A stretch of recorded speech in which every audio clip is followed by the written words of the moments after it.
Kita orang sekarang mengenal quiet quitting, fenomena kerja secukupnya. Para pejuang kehidupan dan pekerja yang sudah biasa berhadapan dengan dunia kerja yang keras dan berbagai permasalahannya seringkali membuat mereka lelah secara fisik maupun mental.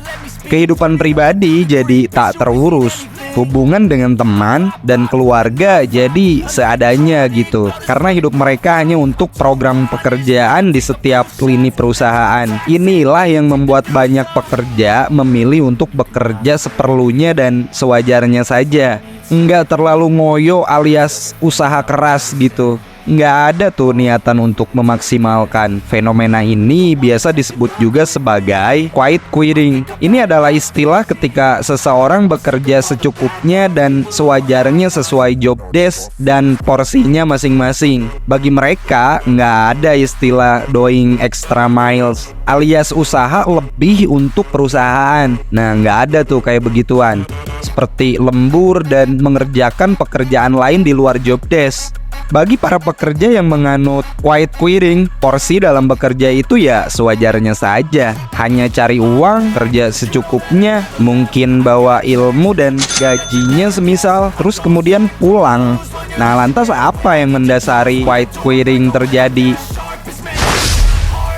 Pertama, para pekerja nggak ada rasa kepemilikan tuh terhadap pekerjaan dan perusahaannya. Kedua, para pekerja nggak mendapat kompensasi dan pengakuan yang baik dari perusahaan. Ketiga, beban kerja terlalu banyak alias berlebih. Keempat, nggak ada batasan yang jelas antara kehidupan kerja dan pribadi. Terakhir, adanya komunikasi yang buruk antar karyawan dan atasannya. Nah, sebenarnya fenomena ini baik atau buruk sih? Ada sisi positif dan negatifnya dari fenomena ini. Quiet quitting menjadi hal yang positif karena para pekerja bisa mengatur batasan yang jelas dan butuh keseimbangan antara kehidupan dan kerja, kemudian urusan pribadinya.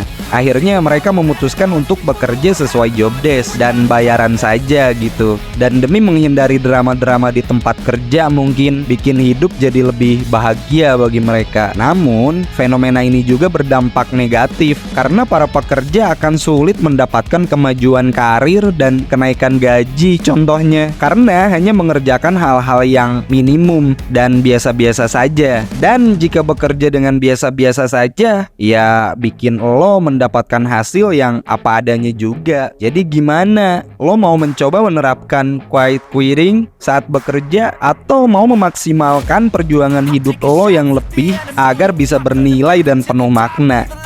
Share juga ke teman-teman lo.